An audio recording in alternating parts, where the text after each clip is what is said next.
If you're looking to start or launch a new startup or product in 2026, then hopefully this video is going to help you out. If you're new here, my name is Maurya. I'm the author of Running Lean and the creator of the one-page business modeling tool, Lean Canvas, used by over 1 million founders around the world. I've been an entrepreneur for over a decade, and throughout most of that time, I've been obsessed with creating a systematic framework for starting and growing early-stage startups. I built this framework by battle testing it against thousands of products over the years, and I now teach and license it to dozens of startup accelerators and universities worldwide. So in this video, I'm going to take my last 10 plus years of experience from building products and coaching startups and try to condense it down into a 3-level framework that I would follow if I were building a startup today, completely from scratch. But first, let me tell you about why I believe 2026 is uniquely positioned for new startups. It's no secret that we are living through another major revolution. First, it was the internet, then mobile, then cloud, and now it's AI. AI is already starting to change how we work and do a lot of things, but in 2025, AI tools took a major leap forward from just being conversational chat tools to becoming a workflow and reasoning agent that can do and automate a lot of tasks for you. Vibe coding was the first killer use case that took off in 2025, but while being able to build a product 10 times faster is really exciting, the real challenge for startups has never really been, can I build it, but rather, should I build it? I'm betting that 2026 will be the year of Vibe startups that will not just use AI tools for building 10 times faster, but also for marketing, selling, and experimenting 10 times faster. Combining speed of learning with speed of building is going to be the new unfair advantage, and the 3-level framework I'm going to show you next will show you exactly how to get started. So with that, let's dive in. If you're at the idea stage or early launch stage of a startup, you're going to want to start at level 1. Level 1 is business model design, and you can think of it as laying out a foundation for your idea.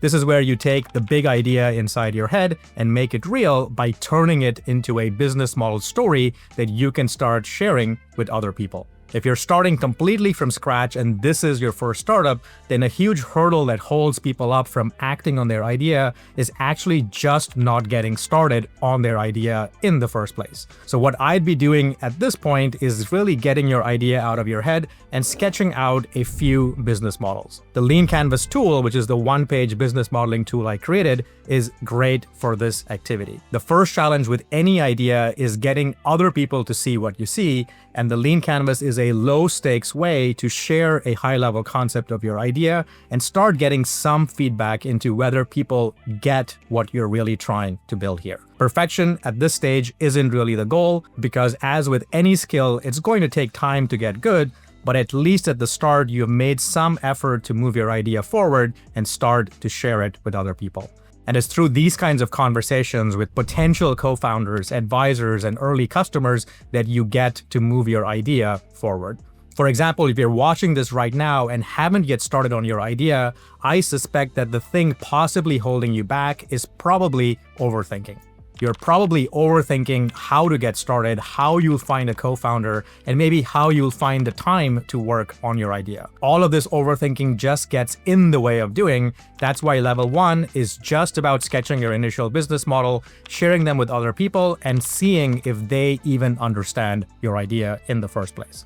Now, while a Lean Canvas is quite fast at helping you turn your ideas into business models, if you're new to this process, there can still be a little bit of a learning curve to overcome before you feel confident enough to show your business model to other people. To address this, I've spent the last several months building an AI tool called Lean Spark that makes this process even easier and faster. It asks you a few simple questions about your idea and backstory, and then builds a complete starting business model for you from scratch. It then helps you grade your business model using a validation readiness rubric that tests for the top pitfalls that trip up most ideas around things like pricing, positioning, and differentiation. This is the same scoring rubric we teach in our startup mentoring and coaching certification programs, that we use with startup accelerators. LeanSpark will even suggest fixes and, with your permission, make those changes automatically for you. If you're familiar with vibe coding, this is very similar to writing some code and then using unit tests to verify whether your code actually works,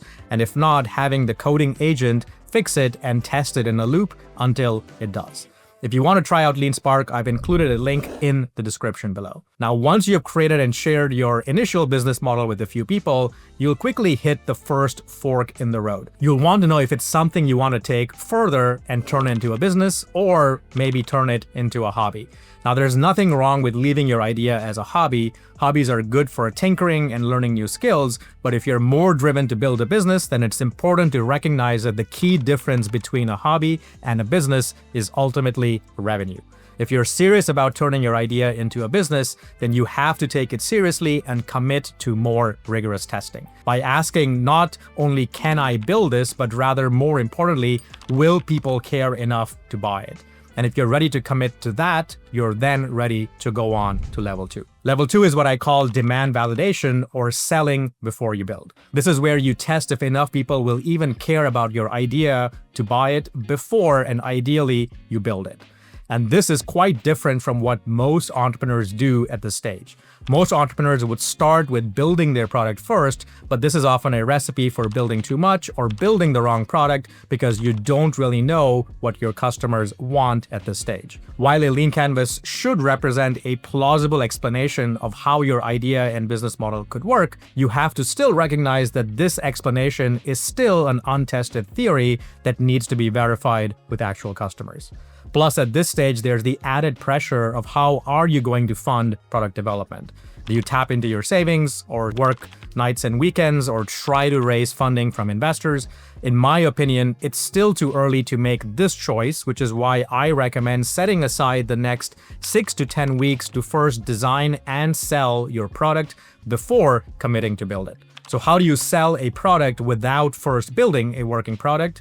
By using what I call the demo, sell, build approach. Build a demo, not a product, and sell that. If you can sell the demo, why even build the product? And yes, selling a product using just a demo is possible across any kind of product category. Over the years, we have worked with all kinds of products that have been able to use a demo, sell, build process, from B2B to B2C to hardware and software products. We buy demos of new products all the time, and this isn't just limited to consumer products. Even big companies sign pilots for over $100,000, not after using a working product, but after seeing just a demo. In fact, the more complex the sale, the more demos and discovery conversations play a larger role in the sales process. Now, if you're new to selling like I was, here's news for you. If you want to get serious about making revenue around your idea, you have to get good at founder-led sales, because no one else is going to step in and do this for you. Many founders start as artists with a lot of passion for product, but the brutal truth here is that if you can't sell your art, your idea is going to starve. You have to get good at things like prospecting and setting up calls with potential early adopters, running problem discovery calls to learn from your early adopters, designing and scoping your product to solve just the right problems, and then pitching and selling your product. The good news is that all of these things are learnable. I used to be a technical founder, but over the last several years, I have taught myself to do a lot of these things just good enough to be able to do these founder-led sales and lead those conversations to closing actual deals. It does require getting a little outside your comfort zone, but that's what I would spend the next 6 to 10 weeks doing and learning. I would spend the first 2 to 4 of those weeks setting up conversations with potential customers to map out the opportunity space for your idea and really deeply understand your customers and their problems. Now, this may sound weird, but with the right kind of questioning and interview scripts, it is possible to understand your customers and their problems even better than they do. Even here, AI tools have gotten pretty good, not yet at talking to customers for you, that would be great, but for taking your conversations and mining them for actual patterns and problems worth solving. Once you uncover the top problems your customers struggle with, everything else becomes a whole lot easier after that, because a problem well understood is more than half solved. Designing a solution becomes easier, setting up follow-up conversations with customers becomes a whole lot easier, and selling them on your demo becomes easier because your demo will be designed to completely address the problems that you hear in these conversations. The goal of level 2 is designing the right minimum solution you know your customers will buy by securing enough tangible commitments with things like letters of intent or actual pre-orders for your product. And once you've achieved your level 2, you now have the ultimate choice. Do you go all in, or do you keep this as a side hustle? Again, if you want to keep your idea as a side hustle or a hobby, that's totally fine. But if you decide at this stage that you want to build and move forward with a business, then this is the time to go from being an amateur founder to turning pro. This is when you'll need to decide to go full time, maybe recruit a co-founder, and commit to build and launch your product like a professional. So with that, this takes us on to level 3, which is the 10x launch and growth stage. At this point, you need to understand the game of getting to product market fit. Up until now, we have been trying to understand your business model and the demand for your business model. In level 3, you get to make your business model real by turning your idea into a product and then driving it to product market fit. And product market fit ultimately comes down to just one thing: building a repeatable and scalable system for taking unaware visitors and turning them into happy paying customers. Here too, it's very tempting to want to do a big bang product launch and try to grow everything as quickly as possible, and I highly advise against that.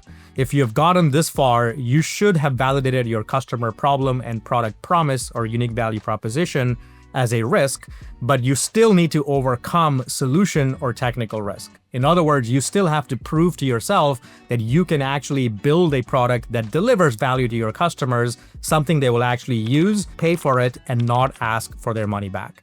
And here's the counterintuitive bit. You don't need a lot of users to test this, just a handful of good early adopter customers. The best way I find for de-risking your MVP isn't by doing a big bang product launch and then trying to send it out to everyone, but instead handpicking 10 ideal early adopters and validating your business model hypotheses with them. If you can't deliver value to 10 customers handpicked by you, what makes you think you can do that with total strangers? Now, if you succeed in delivering value to them, that's good news. You then get to level up by an order of magnitude. Don't just go for another 10 customers, this time aim for 100 customers. And if you can do that, then you level up again to 1,000 customers and so on.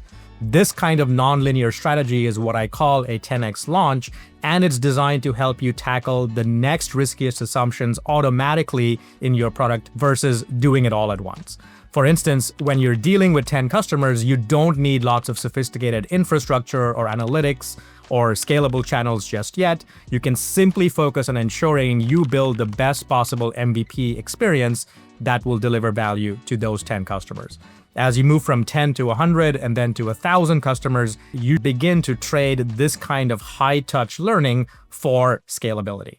Now, if you've gotten to the end of this video and you're potentially interested in making 2026 the year of your idea in a systematic manner, I've got something for you. Earlier in this video, I mentioned LeanSpark, the AI co-founder tool I've been building over the last several months to help you design, validate, and grow your startup faster. We're launching LeanSpark publicly in January 2026, and I'd love for you to be a part of it. LeanSpark combines everything I've taught over the last decade, the Lean Canvas, validation experiments, the 10x launch strategy, into an AI-powered coaching system that guides you through each level of this framework. It's like having a co-founder who knows the methodology inside and out and is available 24/7 to help you move your idea forward. If you want early access, check out the link in the description below to join the January 2026 launch. Thanks for watching, and until next time, take care.